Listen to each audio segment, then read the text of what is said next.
Bismillahirrahmanirrahim. Assalamu alaikum wa rahmatullahi wa barakatuh. Mbanirizaako ku Extra Digest mugoba nsonga nze Ibrahim Mukasa. Tuli wano Kampala mu ggwanga Uganda era nga wano wetusinziira ne tukyaza abatutumufu ku mitendera egy'enjawulo. With me here negatiddwako muna Uganda naye ng'abeera mu America. Omukyala amanyiddwa nga Lady C abamu gwe mujjukiranga era gwe mutegeeranga ZANIE. Abamu mumujjukirira ku nnyimba ze ez'enjawulo muli oluyimba lwa Ndoowa. ZANIE oli otya? It is ZANIE. ZANIE. Spelling erichi? Z-A-N-I. Z-A-N-I. Oh. Zi abeera mu America? No, ya Zimulu America. Zimulu America. Naye ngeri erinnya. Nina mikwano gyange yaba America. Agamba spelling anogamba Z nagamba what? And Z mu English. It is Z. It is Z in America. Oh. Yeah. Omanya tugenda nnyo ne Z. Nirako. Erinnya yange eriko eryava, erinnya yange erya ddala. Bampita Susan. Susan. Kati bw'oli wandiika mu Luganda, mu Luzungu kiri S-U-S-A-N. Very good. Kati mu Luganda owandika S-U-Z-A-N-I. Susan. Oh, so wajjako S-U exactly to make ZANIE. ZANIE. Oh. That's how I did. It's my name. Kuba muzeeyi edda nga tukyali bato yali mpitanga. Oli otya? You're looking so wow. Thank you, darling. You look beautiful. Thank you. Long time tubadde twogera bwogezi ku ssimu nga simanyi ditulisinkana. Welcome back home. Thank you. Thank you. I'm here. I love it. Uganda is beautiful. Omusana gwaka enkuba etonnya. Bale naludde okulaba ku nkuba. California enkuba tetonnya. California enkuba tetonnya. California yeye waswaziniiga. Yeeyo. Ali atya? Gyali n'ebizibu. Alina bizibu kyati. Ate teyazaala omwana mukozi. Bano abaddeire monitor, the scoop baddeire monitor bayiza kasejjombe nga tebabituwa. Gwe yazaala omwana mu awusigalo. Naye bawusigalo be baba bakyala bakabi. Mukazi n'amugoba. N'asaba divorce. Kati gw'obimanyi otya? Byayitaayita mawule g'ewaffe byali. Tuli kuki? Ate ffe wano tulina abantu abatwesibako. Buli lwaggula oli n'ajjambwe abakolera bulive tababuulira ebyo abagamba bye mutaagala kuwulira. Gwe swaziniga ono wange mwennyini yazaala omwana mu house girl. House girl n'abeera awo mu nyumba all the time ng'abakolera naye nga mukyala wo awaka kyamanyi nti omwana house girl gwalina wabaawo. Eyo firimu byali bya firimu byaddala ono Anodi Swaziniga ono kiri public buli omu akimanyi. Munne wa John Lembo ye John Lembo ali atya? John Lembo mu America, is he an American also? Yeah, Sylvester Stallone. Yeah. Yes. Naye mu America. Nibo na America ngeri. Naye naffe tulina Golola. Golola Swaziniga waffe. Kirungi kya. So ZANIE, how are you? I'm fine. Nsaba obuuze ku balungi abatulaba. That was just a joke. Tubale tu cracking amuka joke awo. All right, abalungi abatulaba mwebale kutulaba wano ku Extra Digest mugoba nsonga ne MC Ibra. Ibrahim Kasa, nsanyuse okubabuzaako n'okubeera wano nammwe. Obulamu bulungi? Bulungi. How many years so far nga tolika? Nzija n'engenda by the way, naye nakoma kujja mu 2013, kati nali njagala kujjaawo mu 2019 ngaggwako. Covid n'atandika. Nga kanendebwa n'abaweddemu bino bya masiki simanya biki. Nja kujja era nzizi. Omwami ali ati? Oba abaami bali batya? Bameka. Tuyinza okubeera awo ssebo ng'oli Haji ZANIE. Obanga ndi Haji. Ng'olina abaami bo bali eyo ssebo gwe wabawummuza eyo. Mu ssaza ly'e Beverly Hills, olina California, olina Minnesota, olina Nevada. Omanye engero zigenda zikyuka omukyala takyabalirwa basajja. Eyo tuveeyo munange sirina basajja we batyo nti Haji. Olina bameka? Olina omu? Are you single? Single ye mutu atali married. No. Single. Dating. I'm dating. You're dating? Yes. Oh, kitegeeza you're not single. You're seeing someone. feri waffe obera single obera nga toyina mpeta ku ngalo yabera single abazungu ba promoting obwenze nga toyina mpeta ku ngalo because ochayinza okuleka omuntu nogenda nokola ki nofuna omulala anytime eyo bangamba mune bosala busazi kuba ofunirawo omwagalo nze ndi single oli single naye nga ene waffe kitegeeza you're dating you having someone ali atya jali muchi mu America mu Mexico muchi ali nakulimba kimu America n'aba America abo bategeera balina vibe bulungi nyo okakasa aba America balina vibe nyo nina mukwano gwange muwala yangamba America balina vibe namenyera batalina vibe nangamba abayindi totawana abachina totawana abafilipino totawana abala bali batayirandi totawana ataba na Uganda namba abo balina nabo vibe so uwo mu America chikachi bana ba America abeyo aba America abeno nembade saga tugendeyo nawe tumwogere ko nyoyo interview yange omusajja njana kulowooza oli eno muchitinga ko team nedda alumanya Luganda nkugambye ndetinga sikugambye nti no ndi mu relationship amanya Luganda alumanya alogera bulungi nimba tabimanyi tumugeye ali atya nawe jali tukola ne Sankago Shipping Company ku Arapaka basabaze mali from China to Mombasa then to Kampala babayise ba Sankago omusubuza wangalire China wangalire Uganda jangu osubule era osabaze mali yo ne ba Sankago Shipping Company omwana w'obwala n'omwana w'obulenzi anonya ekyo okukola jangu bakutendeke obere barista wetandikirewo omulimu gwo mu mbeera eno nga ekintu ky'emirimu kikalubyemu nnyo naddala mu ggwanga Uganda avubuka tunoonya emirimu ne gibula so jangu bakutendeka obere barista bakutendeka okole burgers sandwich ne crepes buli kimu kitambule bulungi nnyo tuli ne ZANIE Lady C so si eyimirira for what edda bwe nali nga nkyatandika okuyimba mu America nga nakagendayo waliwo abantu America benali nkola nabo kati nga baagala kola reality TV nga baagala nyimbe hip hop nga nze siri nnyo mu style ezo nga baagala marapu so ngamba nakozesa linnya ki kati guy producer munagamba obona tumwe sexy chocolate you know, because I think she's sexy, chocolate, whatever. Nengamba, okay, there is sexy chocolate jari. There's a lady chocolate. So that's where the chocolate, the C came from. The C comes from. So the C is for chocolate. Yes. ZANIE Lady C. Okay. Nene nalisaga kweta lady chocolate. Simanya lady C. Nechali bana na chiwamvu muko.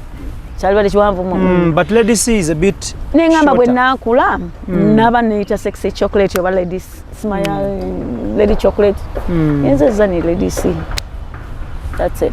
So that reality TV show ekyali oba yaggwako nkubulire oli ateka mu sente nagamba yagala bikola omanyi oba shopping ebintu mu Hollywood bamanyi okulemesa ono nakulemesa kati noba pitching nokola biki oli najja nakwata idea yo najiwa omulala nagenda kifulumya kati ate bwamala okukifulumya kako kaba kaweddemu so ekintu nekifiiraawo yali abawadde ku sente ate yali atuwadde ku sente yali alinda kusala deal na Universal tutandika okukola so ngabulaba bino bilove hip hop oli birabyeko ebi byali bwe biti kati deal ne hip hop ngate naba nakutandika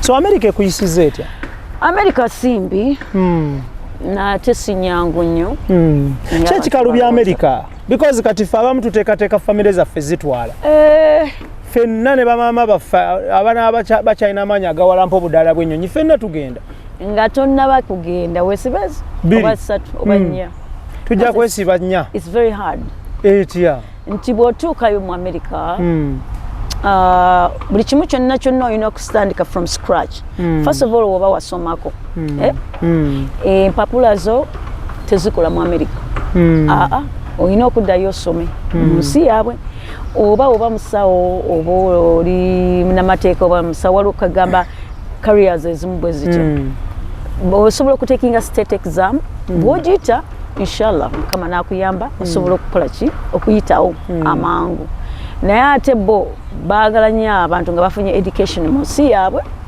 ne bamanyi ffe tumuyigiriza ne bakuwa omulimu that way balibeera na happy tebakudoutinga nnyo so ebintu bya education byebisinga okutambuza ekintu mu America ate education system yaabwe taking a very long you know kale oyinza okusomayo certificate biki diploma naye nga tebusasula bulungi olina okubeera ne degree oba ezisingako otegera okubeera ng'ofuna omulimu omulungi so ekyo kiteeka nnyo abantu ku you know ku bunkenke oba kibawa obuzibu empapula ekirala empapula bw'oba toyina mpapula ogwo nagwo omulimu gwakubiri olina okunoonyayo n'akuwasa kuwa empapula oba olina okufunayo omuzadde nga yaveeyo akusayiningire oba emirimu ng'egyo gisobola okugira you know this process omaze mu America emyaka emeka?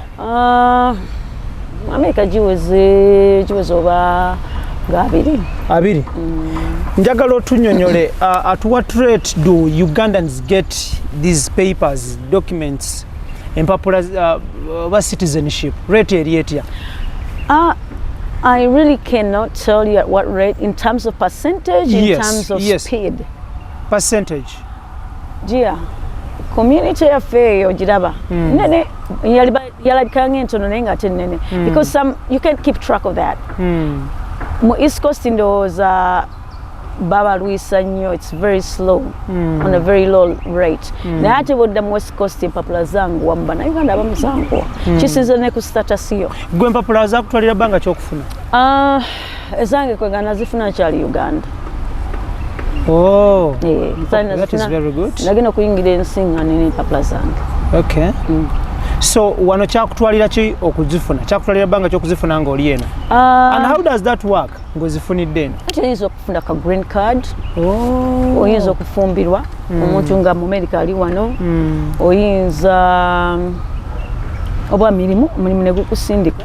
That is good. Nabyo bityo. So bye byali ebintu byange bwe nti nafuna empapula zange. Olina abaana bameka? Right now bali basista sibana bange sina baana. Ukikola otya? Ate sina. Okyalinda ki?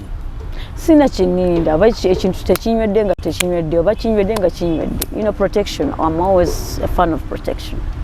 Why do you protect? Tebinyumira nze. Ebyokwambala tebinyumira, amanyange ebitalina tebinyumira. Oyagala nga ng'oli ayambadde? Kubanga nina gundi. Nina high blood cholesterol. So tosobola kubeera ng'omira pills ezo zikutawaanya omubiri. Ziba zijja kusumbuwa. Dr. bwe yaŋŋamba. Okwata period n'ogiwaayo n'ofuna olubuto. Ekikulu nzonda baane. Nali njagala naye oluusi abantu betudeetinga nga bo tebali ready. Babeera n'ebigendererwa birala. Nga tebali ready. Ate naddala abavubuka ba generation eno. Abantu betudeetinga nga tebali ready. Naye nga kati okyakiriko ekyokuzaala oba wakivaako? Nabivaako dda nze sibirinako sibirowooza nako. Yani agenda okusikira emaali eno yonna gy'okoze ku myaka emito gino. Olinayo baganda bo abato. Lwaki tugenda mu ebyo naawe jibu ebali? Lwaki tugenda mu ebyo? Gandhi Hardware Store Ntinda ku Reed Complex bano batuusizza ebizimbisibwa ebyakabi. Basangibwa ku Reed Complex omwaliro ogw'omugguukiriro shop number A19 okuliraana Kampala Independent Hospital ojja okubanga basanga babayise ba Gandhi Hardware Store. Ate nga yo Roast Coffee Academy etendeka ba baristas mu Uganda ne mu Abu Dhabi bekwate buli kimu kitambule bulungi. So Zani,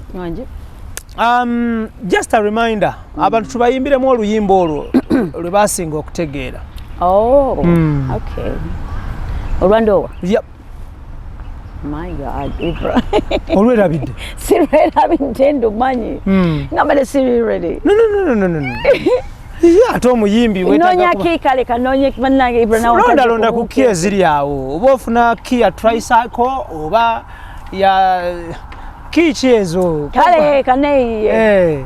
Oba ya Solex tuvune ki eyangu wao. Kale. Njagala omulenzi oli lwakuba alabika bulungi nnyo kumwagala kyangu nnyo abamulaba bamwegomba mangu okuva lwe namulaba nze siterera omutima gunnuma nkole ntya malayika yandabikira nze ategedde ako ndowa ndowa ndowa ndowa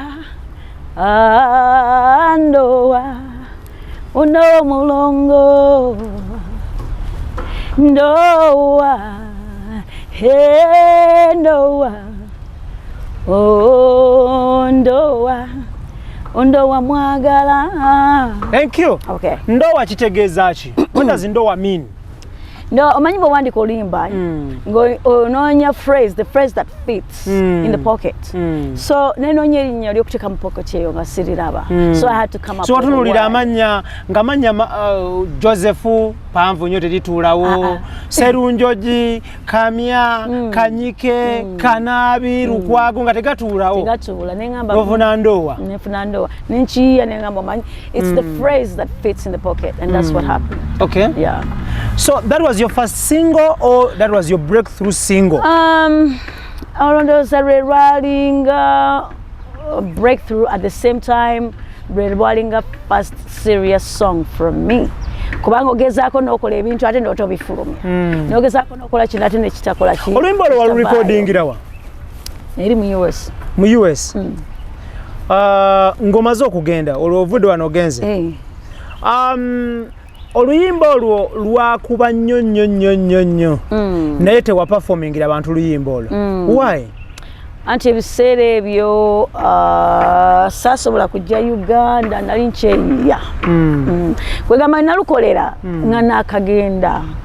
Kwegamba ebintu byenfuna nga nabyo birimu taataagala. Nga tonnasettolinga bulungi mu majja. Sinnaba, yeah. So wawuliranga response ki from Kampala about the song? Lumu nali ntambula nga mpita ayitaawo ne mbuulira ba DJ nga balukuba. Uwa? Eri ewaffe. Mu USA? Nga nyingidde kakirabu. Ne balukuba? Naye nga mbu ne DJ simuwanga luyimba lwange. Naye nga lusabula. Nga n'akavidiyo kange. Naye nga DJ akumanyi nti yegwe yaluyimba? N'agamba atya? Tewali kye yaŋŋamba, yali mu community. Kati olulala mbandi abo bakwano bange bali Kenya nga bankubira simanya balina City Square yaabwe eyo. Balulabye bandabye ne ngamba bandabye kitegeeza oli balutambula. Olulala nga meeting nga Chameleone yali yajja USA okukola performance n'angamba Zani olimba nduwulira ndulaba ndowa ne ngamba kitegeeza ekintu kitambudde. Video wagikolera wa? US. Ani yagishootinga?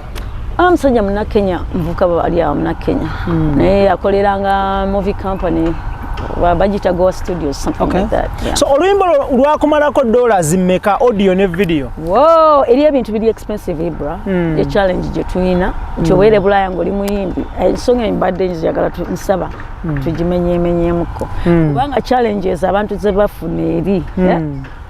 It's unbelievable. And when you have money no John, ebintu bibeera so easy. Bitambula mangu ya.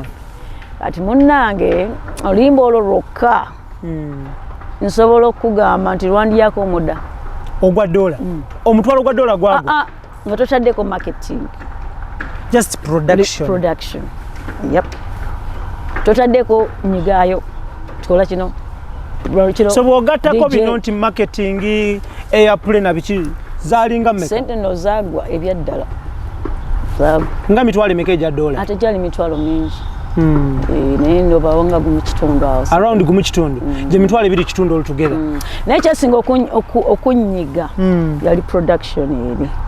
Otegeera kuba owa video n'aba audio. Jukira nti bakolera mu budde ate studio zaabwe kuli ziri codingiramu bakucharginga per hour ate balina program schedule bwe kiba tekiwedde olina okukomawo enkyowa na luli nazo olina ozisasa. That is money. Bakucharginga like $50 an hour or something like that, $50 an hour. Owa production n'agamba nze ojja kundyayo akasanvu tole video tujja editing tukole color correction tukole yes mukama kiki. So abayimbi abali ebweru Ibra bakalubirizibwa challenges ze bafuna baze tufuna nti ogenda n'okola olimba n'oyagala lojje ku ground lukomewe waka nga nene ku ground nawo waliwo engeri ya competition ne sound ne biki okitegera kati olwimba okukomawo awaka wano olina okuteekamu nnyo oluusi emirimu tegitambudde bulungi oluusi akasente weekali ate n'abawaka ne bakunyiga nti yali kugamyeyo nyiga yeetano oba 10 akugamba mpaayo akakadde oba 2 oba 4 oba 5 omuntu ogwo kati gwe nkuwa akakadde oba 5 n'omulala bw'atyo eyo teba business babeera bakulemesa basically. So Kampala waluteekamu ssente mmeka mu za Uganda? Kati nze nzikubulidde mu $1 eyanyambako promoting oluyimba olwo yali brother wange ku ground nga lutambuza bamuyita Jimmy. Oh bambi. Okay, that is very good. Okay, oluyimba olwo lwafule tugenda kugamba lwakola emitwalo 2 waluteekamu emitwalo 2 kitundu ejja $. Ambye gumu kitundu all together production ne promotion. Okay, lwo lwazza ssente mmeka? Yesu mukama ate tuddaawo okimanyi abanauganda tebaagala saso so terwakola wadde ekikumi twagezaako lwakola naye tezaavayo zonna. Lwakola lutya lwakomyawo lutya essente zo? Omanyi engeri gye tubeera eri waffe gye tubeera events tezibeera za buli kanaku ate ne we zibeerawo si nti buli omu abeera ayagala omuyimbi buli kaseera ate abamu ojja mugamba ssente nga gw'obala kujjayo ssente ziri okola ekirala alyoka akugambe talina ssente. Wali abayimbi abali eyo bayimbira $5 biki ebyo otunamu n'ogamba tekivaayo. So gwe mu America obadde okyajinga nga ssente mmeka? Nze sikya kwegamba ekintu nkikola nga nkyagala as a hobby part of it. So that means oyimbira bwerere mu America? Nze siyimbira bwerere ekyo tekibaawo. Anti ssente mmeka? Nze sijja kwogera ssente kisinziira ku event. What is the least you can go for? Event nawe Ibra sikati sikati kisinziira ku event. Okay, bwe wamala okukola oluyimba olwo wazzaako ennyimba endala?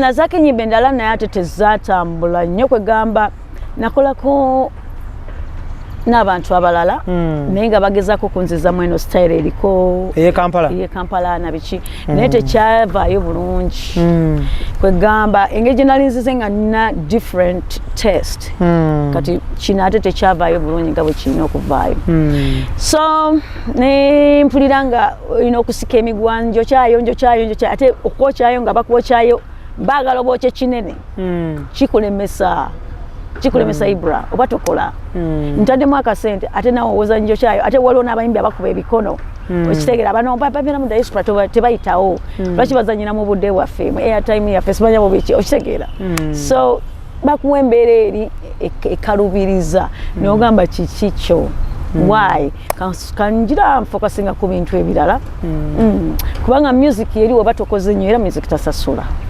twogere amazima. Okyali muyimbi? Nkyayimba era nazeemu nina pulaani yange kumira music oba omukola takuvaamu era tebiggwamu gubanga muzimu nkyayimba. So wafunako time to okwengeginga ku bayimbi beeyo Abamerica? I have kubengeginga as in working together. Yeah, I have tried. Nga bayimbi ki? Abamu rapper kubanga neza sakitwala nga kikulu nnyo kiri awo. I didn't take it too serious. Yeah. At the time kubanga nali luzinze morale nga luzinze mood, I was like I took a break.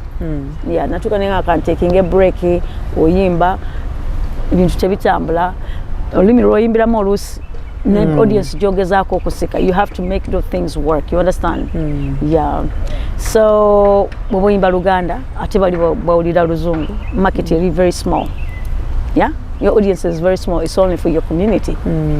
Naye oba oyimba Luganda jangu wano okitegeera naye ate ng'olina okukola ki kola emirimu simanya kweya biruzi abaiko baweerezeeyo simanya osomye simanya biki ebyo bintu style eyo kinyigiriza sijaga kinyigiriza so kati okuyimba n'abayimbi bali abalala morale nga teriwo nnyo. I just decided to take a break. Waliwo ebiseera byatuuka ne ngamba let me just take a break, fuck it, let me do other things, excuse my language. Okay, besides okuyimba okola ki mu America? How do you survive? How do I survive? One night. I own a couple businesses. Nganzo omuntu. Business yange I do elegance home staging nkola bintu bya bili mu real estate kagamba ngabo nolaba interior decorating naye nga it's home staging nti olabye amayimba amapya bagazimbye abantu bagala okujja bagalambule bagagule nogi staging nga a model homes you stage those then also obera n'ennyumba ku marketing nga tebagigula nezija neŋŋamba ennyumba yerudde ku market banga kinti emazeyo myaka 2 teri agitunulako nezija neŋŋamba omanyi nti ennyumba yo tukyuse paint nti olujja tuluseega namanje bagakole bwe gati ya home staging kati ne company eyokubiri ya products zino zenkugambyeko zingenda okukola ki okuintroducinga mu public ez'abakyala ezo bu business bwange and I'm an actress I'm an actress as well. Okay, tuli ku extra digest mugoba nsonga Ibrahim Kasage manya gange tuli ne Zani Lady C Susan erinnya ddala gwani Basimera bakuzaala we Kampala mu ggwanga Uganda banzaala ndi Munyoro oli Munyoro mukazi Munyoro that is Masindi siriwe Hoima Masindi yep okay so Kampala osibukawa Uganda wa Kampala mu Kampala nti ewaffe yewa wano mu kibuga oba bw'ova Masindi ng'olinnye ennyonyi ng'ogenda olutuuka Entebbe ng'ova Entebbe ng'odda Masindi nze ndi wa mukyalo sure ndi wa mukyalo eri Masindi ku faamu jeni naye wano mu Kampala tulinawo kabesi wali Kabalagala n'alya ebyo n'ekirinya okuyimba kuno kukwo waleeta kiyiye kyoba family mulimu abayimbi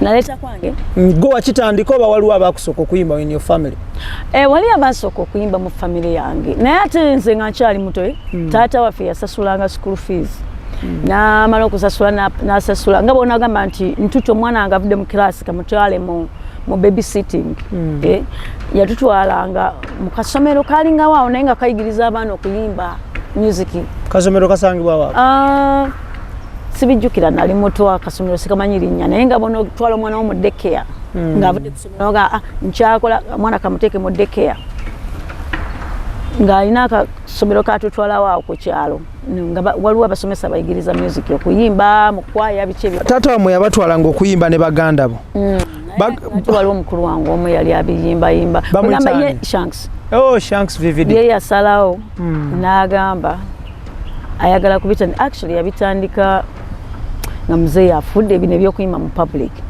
naye nga muzeeyi yamala kufa nabitandika naye nga twabiyimbanga ku ssomero emizanyo egyo nze acting namutandika dda kuva buto nga nze gwe bateeka ku front I'm a good actress and I know that so I'm an actor biki nabitandika kuva buto naye muzeeyi awo we yagendera omanyi ebintu n'ebyokweyiya ne bitandika ate nga maama afuna obuzibu financially so ntandika okukola ebintu ebimu nga tukyali bato muzeeyi wamwe yafa olina emyaka emeka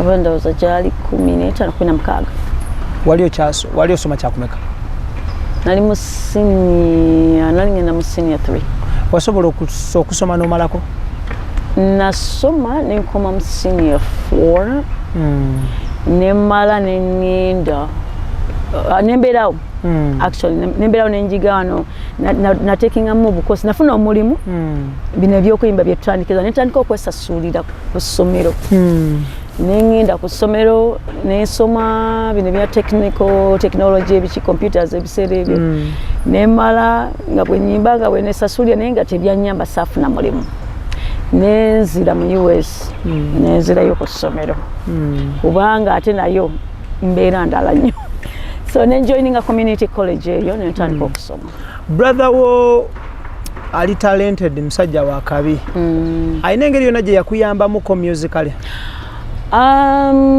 inspiring he did inspire me a lot era nga bwe ya-inspiring abantu abasinga bali mu industry simanyi abamu bamanyiiko bakabiliyoni most of the people naye nga he did inspire me kimanyiiko nti bwe nali ntandika okuyimba namwebuuzaako namugamba naye nze engeri emirimu gye bibuze nga ne byensoma sina byenfunamu mbadde nsaba ondikomendingire ka bandi masobola okuyimpira kati nangamba munaye nno kyali muto ebintu by'okuyimba tojja bisobola emwana naye nsobola okuzina kubanga me good dancer emwana olaba otya singa nzija ne mbazinirako nangamba sikwagala mu bidongo. So one time I got up and I said, you know what, kazije nkole audition ombulire oba nsobola oba sisobola nengenda ndabakuba bali balina bi youth things ebyali going on mu sharing hall wali esambya kati nengenda nenkuba oluyimba bankubira oluyimba nenzina kati abantu bakubendulu batandika okunfuwa sente nalaba nga talent weeri nagamba kati oba oyagala kuyimba nti olina okuluzinga ku weight kuba nali kyabimu nagamba olina okuluzinga ku weight kyekisookera ddala osobola okustanding out ku stage naguno gwaka bwe nakikola nendozinga weight nengenda netandika okusaba emirimu ne bampa omulimu ku Sheraton nenyimbira mu kabandi akaliwaawo we nava netandika okutabala mu bubandi obulala ekyavaamu nampanga kugenda US. Okay. Yeah. US watuukira wa? US wali mukwano gwange yali abeerayo yanyaniriza yali mu America namumitinga wano ku Sheraton nampita nitugenda. Mukyali naye? Ensi teyamusobozesa kuwangaala. Yafa bambi kibi nnyo. Okay, tuli ku Extra Digest mugoba nsonga tuli ne ZANIE Lady C gwe tuli naye wakomyewo okola kye Uganda? Uganda nalese music. Walese music? Nalese music. Olina projects meka? Nina project ziwerako kubanga nina project jengendo okutaka ti nisenura abadde nyambako nga nkola naye. Okay, that's good. Abadde nyambako awandika studio bichi nina timu jenkola nayo chenalese ne beauty products. So this week tugenda kuta olimbo olusooka nga nakyali wano nga sinaddayo ne video yako this week. Oluyimbo lo audio ne video wabikoledde wano obeeri? Wano. So wasanze otya studios zaffe ziri zirya? Zera simbi okutwaliza wamu mu kintu nga Uganda bwe kitambula era standard za Uganda.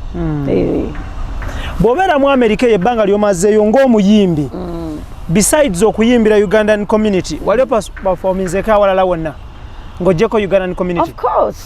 Of course ni wali community endala nyingi nnyo ez'Abafirika kubanze kale nze muntu ali very social mu bantu abalala abatali banna Uganda ate ne bakulaga nti obulamu busobola okwanguwa kuba era bwe natuuka saatuukira mu community yaffe y'abana Uganda bwe natuukira mu community endala yali abazungu naye mu community eno ali ngenze ku gas station kunywa amafuta nensanga omwami omu mu Cameroon nayogera nange yansanga nsasula nawulira accent yange erimu olufirika namuza mwala ovaawa nemubulya ava Uganda netumakinga friends era okuva olwo nantwala mu Cameroonian community na introducing and they were very welcoming.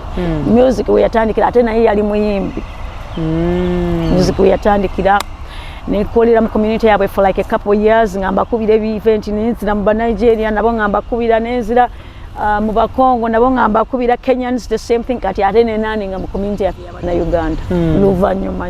Okay. Naye nga ziri communities nasookera future ye endongo eri etya? Omanyi music nasalawo nkyuseemuko waliwo ebigenda waliwo n'ebitagenda olina okuwuliriza ennyo. Omanyi nasanze December nangamba ZANIE nti mwabayimbi abamu abakuluko temukkiriza bawandiikira abakulu ng'ategeeza bakulu muki nti n'abasookasookawo okuyimbeyimba abayimbako eddako nga tategeeza mu myaka ne waba ategeeza mu myaka nze kiryoki okitegeera sigaa nti ndi mwana muto nnyo kiri awo abayimbi abakulu nti oba mwobanga wasooka mu industry nga ate waliwo yafulumya eggulo okitegeera ndowooza kyaba ategeeza nti beetwala nti bamanyi nnyo music okukola ki okusinga abalala ate balina neki nezalawo kati n'agamba abayimbi abakulu balowooza tebasobola bawandiikira bla bla bla bla.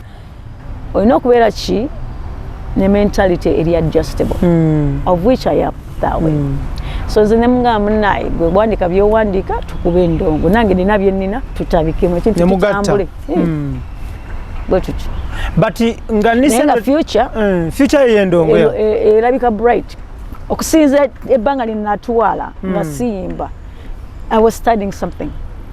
So olaba kati future eri bright kati manya wewe okusuna wao okubega kyekyo kola luli nali simanyi nga akola kyenjagala nga kola bukozi teka bana abadde bakuwandikira before ne wandikira nze ne muwandisi besides okwewandikira wale wandikiddeko omuntu mulala yena sina siroza tiwali yali anga mepandikira oluyimba oba nze nange sakitwala nti nina enyimbe zenina zensobola okugabira abantu but I'm a writer. I can write n'ebitabo mbiwandika oyine wa publishing zeyoka ekitabo sinaba. I'm writing a book right now.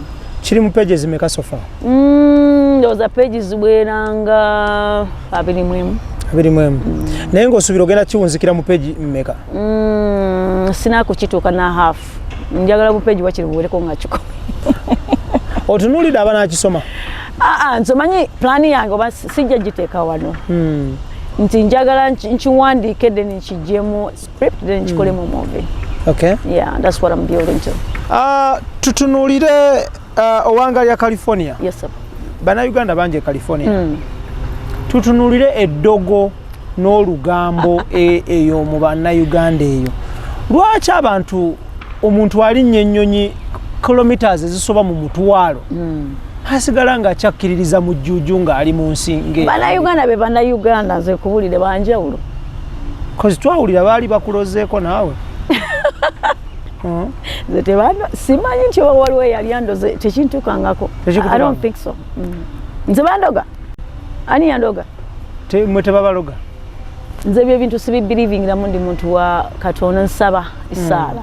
So lwaki olugambo obwenzi eddogo mu community eyo kiki? Naye okimanyi nti olugambo luwo oba bannayuganda bazaalibwa ba lugambo oba kiki bayonka luyonke I don't know. Olugambo lwo teruvaawo. Kwegamba olindooza aba talina byakkola oba oli alina low self esteem ng'ayagala oba okwogera ku munne yeewulire bulungi oba ayagala okubiritolinga omuntu oba okumugeya afune eyo cheap relevancy. It's called cheap relevancy. Yeah. You talk rumor, you gossip, it's just cheap relevancy. Ebiseera wamala ebiseera bingi ngobeera mu community ate n'otuuka ne weesala ku community. What had happened? Gw'omanyi otya? Lwe lugambo tetwogerako gw'omanyi otya?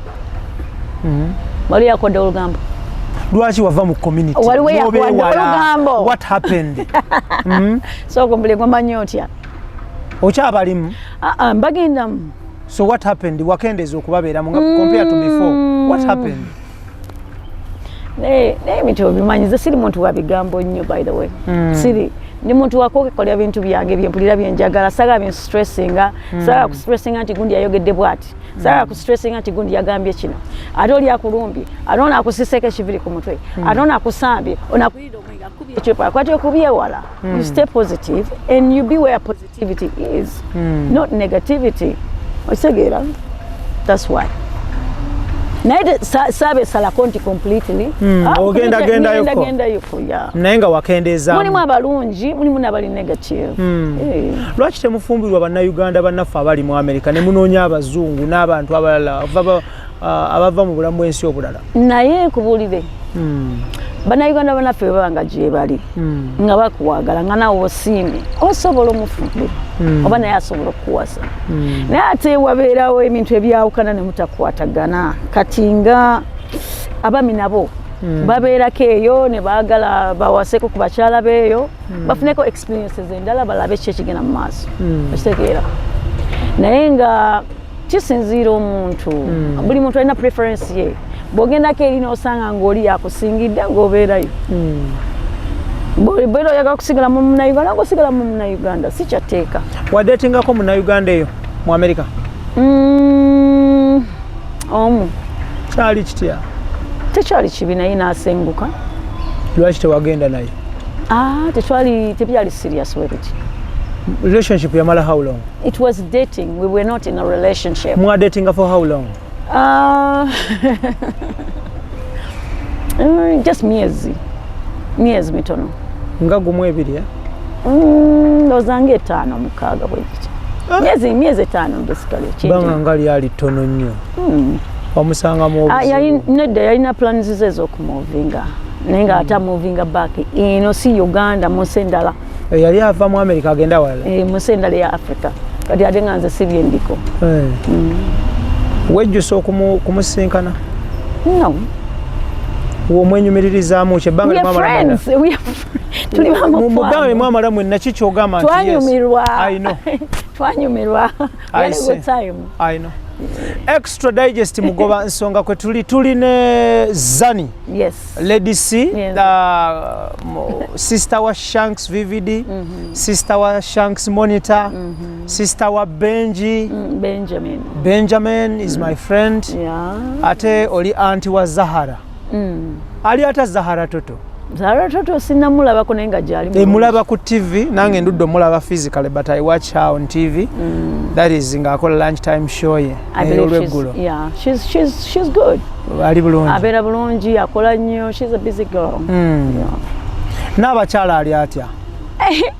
Jali n'abakyala yani. Mama wa Zahara. Jali nayogeddeko naye. Yeah, I spoke to her not too long ago.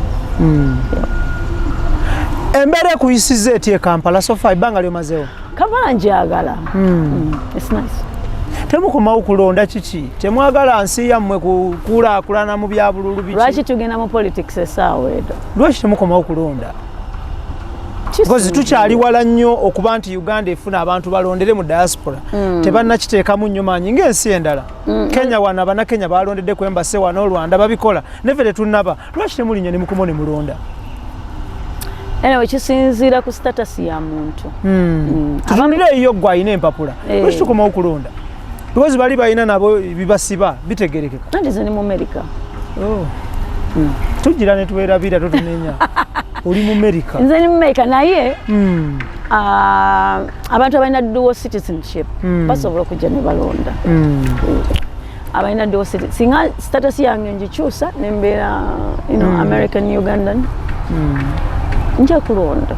Oba singa nekyusa ne nga njagala kubeera mu Uganda sikyagala kubeera mu America. Nkoye visa za wano. Nja kubeera mu Uganda. Lastly, ngatuwuzika, how has the media treated you, the local media in Uganda? Tebadde babi balungi. Bakuyisiza bulungi. Batera okuvuluga kuzala kola biki naye balungi. They're good. I like them. I like the people here. Bwe bavuluga okola otya? Bakutama. Bakutamya ekintu. Kyobadde oyagala oba kyoweesunga nokireka naye I'm okay with them. Oyinawo enteekateeka kolabo wane Kampala n'omuyimbi yenna? Yemanyi sijja mwogera. Muli mu studio twatandikako naye omuyimbi oyo tannalabika. Naye nga mwatandikako? Twatandikako. Sinakwatagana naye right now. Kuba mbadde nkyalina kitutte ebbanga ki? Eki nga mukwataganye naye? Nasanga taliwo nga tambudde. Naye kati ndowooza oba nakomawo this week. Sente ze wazimuwa? Nasasula. Wazimusasula sente ze? Takyabanja? Tamanja, nze mubanja. Kati bw'ataakola ebiyimba banna. Nga tukomawo wano nga twanjula ensonga. Nga tukomawo wano nga twanjula ensonga nga tugenda mu maaso. You have proof of payment? Of course. Ogiina? Bwe yakulamulira wabagaini ngo bamuwa direct zirasa. Because njala tugenda okukomawo nga tulina besisi yaffe bulungi. Dekana olibitegeera naye sirowooza nti alina obuzibu bwonna. Tetunakwatagana bukwatagana just talina buzibu. Wano okyaliwo temuyisiŋŋanya ate obeera oddayo ate ye n'akomawo. Tekirina buzibu neri nsobola omulindirayo. Okay. Amateeka weegali. Mu America eriyo ebivulu ebyenjawulo nga ziyuna. Ozi performingako? Do you attend those conventions? I attend every once in a while. Era nali performingeko a few times. Okay, Zani tugenda kubanga tumuleka tujja kwongera okumunoonyako. Next time we meet we shall look at her new product on market. Bakayita batya akantu kaako? Kayimba kengera product yo. Lady C Beauty Lady C Beauty products. Yeah. ye company name yange Lady C Beauty Products. Nkola makeup, nkola buno bukowe, nkola eyeshadows, nkola lipstick, nkola abantu bemutekako obukowe buba bakaddiye nti bwabuukako buba bubadde ki Katonda bwe yabawa. Nedda omanyi kati guno gwe musono gwe mulembe. Abana bwe bwagala buli omu abwambala. Because namukwano gwange atekako obukowe naye nga ate abusaniriza kino ekisaniriza ekinene ng'ayisaamu n'agira bw'ati. Twala eri naawe seriously? Yes. Nsomukubira wano ku simu. Okozesa mascara lwaki obeera okozesa ekisaniriza? Yakozesanga kino ekinene ekisaniriza olumu ng'akoza na scratcher n'agira bw'ati. Ekyo kyali kiwujjo. Tebwali bukowekowe kyali kiwujjo. Ekyo kyali kiwujjo. Bino ebipapa by'enkoko biwawaatiro. So okola obukowekowe. Mbukola. Oh, your company, your business. Actually, that's my brand. I'm branding myself. Obukowekowe buno bubukola mu nviiri muzijjawa. Nze nina companies zengulamu ebintu ne binkolera ebintu mu linnya lyange. Mbu bituufu bubeera bw'abantu abaafa? Si kituufu. Si kituufu. Walunzi yali akingamba babujja kunviriza abakazi abaafa biki biki ne bajjako obukowekowe. Kale waliwo obumu obwa human hair ndowooza bwe bagamba naye ebisinga bibeera synthetic fine plastic you know, kind of fiber. Yeah, babulongoosa ne bubeera bwa luweewere. So besides obukowekowe, what other products do you have? Nina ono makeup w'okumaaso, eyeshadows. Izo zo nina blush, bibeera kuno blush ne contour pink, brown, byonna mbiyina. Nina lipstick, matte lipstick, nina liquid lipstick ali vegetarian. Nina nono lipstick yono w'omuti gw'osiiga wa bulijjo. Nina bushini bw'oteekako wano ku nnyindo ne shining oluusi okuteeka ku matama ne bushininga. Nina bu chameleon eyeshadow bona nina ebintu bingi bannange. So abantu bakufune batya, abakyala bakufune batya abagala products zino? Abakyala bagenda kubanga site tunatera ogiraunchinga tubiteekako right now. I'll show you for a live. Tubiteekako right now. It's called Lady C Beauty Products. Bajja kugenda ku website yange basobola okwodalinga. Wano waliwo sister bamuyita Aisha akola naye ebintu by'abakyala nviiri bagole biki, so basobola okumwodalingako n'akola ki n'abeera nga atekinga orders oba n'abasupplyinga. Bwensuubira okubeera ku social media temunateekayo muntu wayinza bafuna ku social media? Bwenzirayo byonna ngenda bilaunching. Right now I have a company working for me. Okay. Yeah. Kale Zani tugenda kubanga tumuleka tujja kuba tuwongera omunoonyaako. Thank you so much for your time. Tumira ku bantu bo Kampala ne mu America, your fans. Hey, what's up my fans in the US, Los Angeles, California? Here I come and I represent. I want to say thanks for supporting me musically nebisigadde. Mbagala nnyo mwachinge MC Ibra.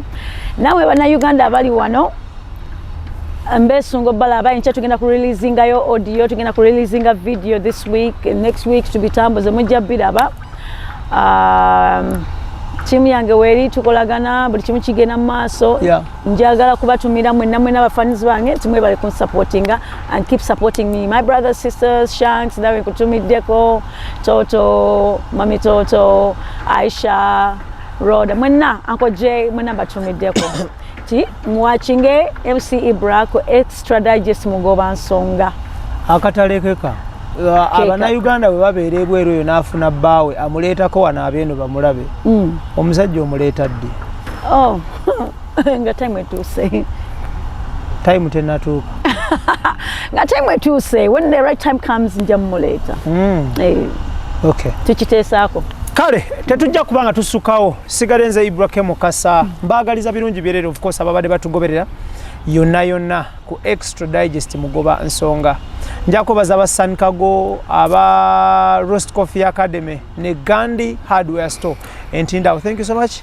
Special thanks to Idris, Daniel, Keith and Tony. Tukwatagane nate omulundi oguddako mbagala nnyo njatumira chali wange Lawrence Ogwal ntumire ne Isaac Sejombwe bano bava mu Daily Monitor Truth Every Day namuwongo wojjo basanga basajja bakabi bawandisi bamawulire abekyasa kino abavubuka enjasa biggu enaye wamawulire best friend wo Mfunye gwe.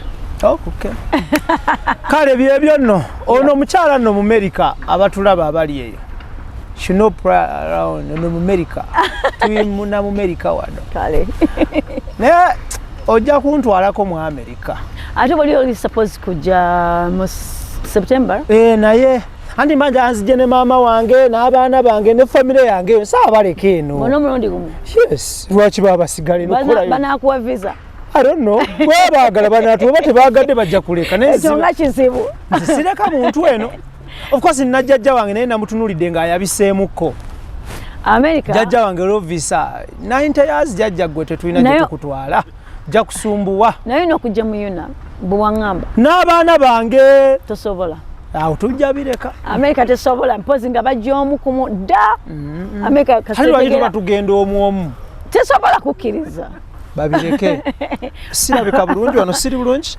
Maybe they can, I may be wrong, maybe they can. Kizibu. Bwe tuba tujja fenna America njikubira obulango bweyagala n'enjiwaana. Bwe batwala omu Uganda esinga America okunyuma. Bajja kugamba abanawo bajje wiki ejjoba wiki eri oba mwezi guli ne bagendayo okusaba visa ne babagamba yongerayo kino stamp yino yongerayo kiri bintu. Babireke tujja kugenda e Sudan tebatusumbuwa. We twagalira we tugendera ne Dubai. Ne kati nsumbule Dubai ne ngenda. Ate Dubai walungi n'okusinga ebifo ebimu. So babireke bagira babireka. Olwokuba bakuba abaana baffe emiggo.